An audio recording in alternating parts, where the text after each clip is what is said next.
इस वीडियो में हम कंटिन्यू करेंगे फाइनेंशियल अकाउंटिंग के कुछ और एमसीक्यूज बेस्ड क्वेश्चंस। इससे पहले भी काफी सारी वीडियोस में काफी सारे क्वेश्चंस हम कवर कर चुके हैं।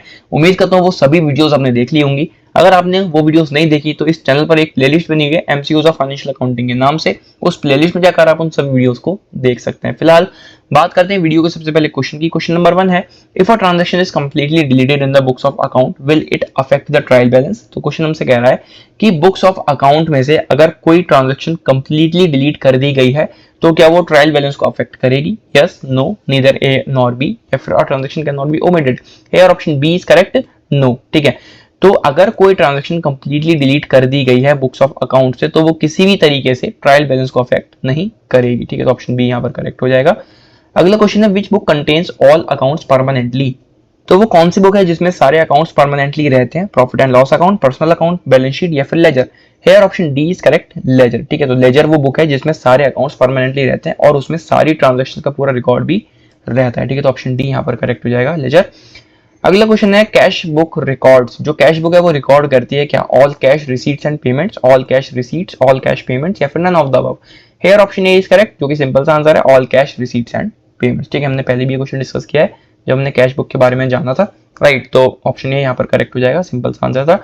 आगे बढ़ते हैं, the financial statement prepared with the purpose of finding financial results of business is known as. तो जो फाइनेंशियल स्टेटमेंट प्रिपेयर करी जाती है इस पर्पस के साथ कि हम फाइनेंशियल रिजल्ट देख सके अपने बिजनेस को, उसको हम क्या बोलते हैं?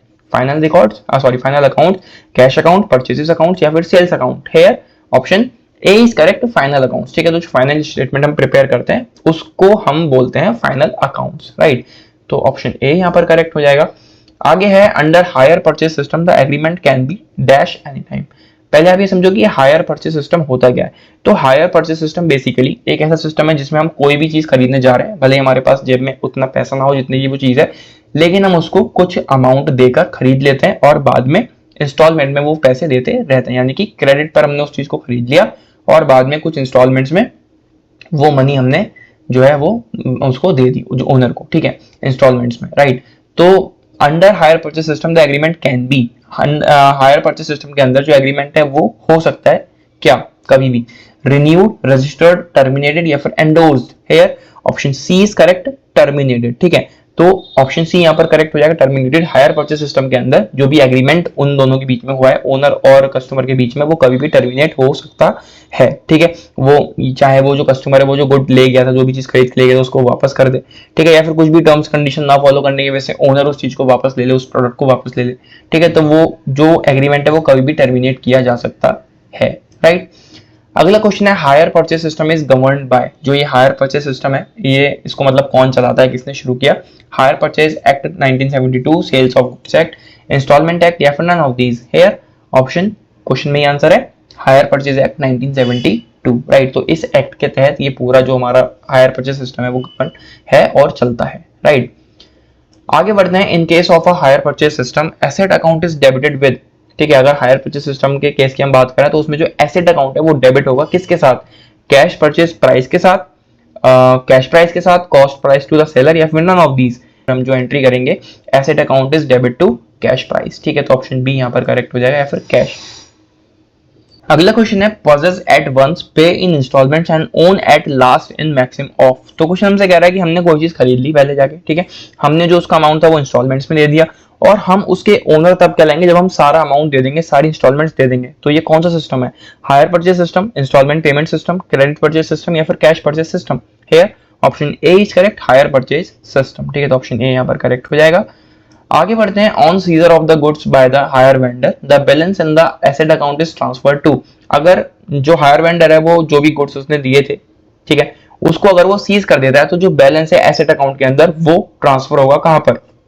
प्रॉफिट एंड लॉस अकाउंट में, हायर वेंडर्स अकाउंट में, गुड्स रिप्रोसेस्ड अकाउंट में, या फिर hire sales account to the vendor. Here option B is correct, hire vendors account. ठीक है, तो जो एसेट अकाउंट में जो बैलेंस था वो चला जाएगा कहां पर? हायर वेंडर्स अकाउंट में। ठीक है, तो ऑप्शन बी यहाँ पर करेक्ट हो जाएगा। आगे अगला question, in the higher purchase system the ownership of the good is received by the purchaser. ठीक है, तो हायर परचेज सिस्टम के अंदर जो गुड की ओनरशिप है वो परचेजर को कब मिलेगी? After agreement, after paying 1 year installment, after paying all installment, या फिर after paying half the interest. अभी थोड़ी देर पहले मैंने आपको इसका आंसर बता दिया था जो कि है option C after paying all installments, ठीक है, जब वो सारी इंस्टॉलमेंट पे कर देगा, सारा अमाउंट दे देगा उस पर्टिकुलर प्रोडक्ट का, उस जिससे भी उसने खरीदा था, तब उसकी ओनरशिप वो हो जाएगी, ठीक है, मतलब तब वो उस प्रोडक्ट का एक्चुअल मालिक कहलाएगा, राइट। तो ऑप्शन सी यहाँ पर करेक्ट हो जाएगा, after paying all installments, right. आगे है in hire purchase system the liability of repairs is of. तो हायर परचेज सिस्टम के अंदर जो लायबिलिटी रहेगी रिपेयर्स की, मान लो कोई गुड खरीदा गया, ठीक है, एक पर्सन से, तो जो गुड खरीदा गया उसमें कुछ कमी आ गई, थोड़ी बहुत कुछ भी उसमें डैमेज हो गया, तो जो उसकी रिपेयरिंग है वो कौन कराएगा? Purchaser of the asset, seller of the asset, manufacturer of the asset, या फिर none of these. Here option B is correct, seller of the asset, जिसने वो चीज बेची थी, वो प्रोडक्ट बेचा था, वही उसके रिपेयर के लिए लाइबल होगा, ठीक है। आगे when asset is acquiring on hire purchase system the asset account is debited with dash of the asset in the books of the hire purchaser। तो जब भी कोई एसेट हायर परचेज सिस्टम के तहत खरीदा जाएगा तो उसमें जो वो एसेट अकाउंट है वो डेबिट होगा किसके साथ? हायर परचेज प्राइस के साथ, कैश प्राइस के साथ, इंस्टॉलमेंट प्राइस के साथ, या फिर none of these. Here option B is correct, cash price. तो जब भी हम कोई एसेट एक्वायर करेंगे अंडर हायर परचेज सिस्टम, तो वहां पर जो भी एसेट हमारा रहेगा, एसेट अकाउंट जो रहेगा, वो डेबिट होगा किससे? कैश प्राइस से, ठीक है। तो ऑप्शन बी यहाँ पर करेक्ट हो जाएगा। आगे the amount of interest under hire purchase system is credited by the purchaser to. तो जो अमाउंट ऑफ इंटरेस्ट देगा जिसने भी वो प्रोडक्ट खरीदा है कस्टमर ने, अंडर हायर परचेज सिस्टम ये बात कर रहे हैं, तो उसमें जो वो अमाउंट क्रेडिट होगा purchaser to interest account, hire vendors account, asset account, या फिर hire purchaser account. Here option B is correct, hire vendors account, ठीक है। तो यहाँ पर जो एंट्री बनेगी वो बनेगी the purchaser account to hire vendors account, ठीक है। आगे है features of hire purchase system is are. Features हमसे पूछ रहे हैं हायर परचेज सिस्टम के, arrangement for contract, sale on credit, payment by installment, या फिर all of the above. Here option D is correct, all of the above. ये सभी features होते हैं हमारे हायर परचेज सिस्टम के, ठीक है। सिस्टम मैंने आपको बता दिया क्या होता है हायर परचेज सिस्टम, वो मैंने आपको शुरू में बता दिया, ठीक है। तो ऑल ऑफ द अबव यहाँ पर करेक्ट हो जाएगा।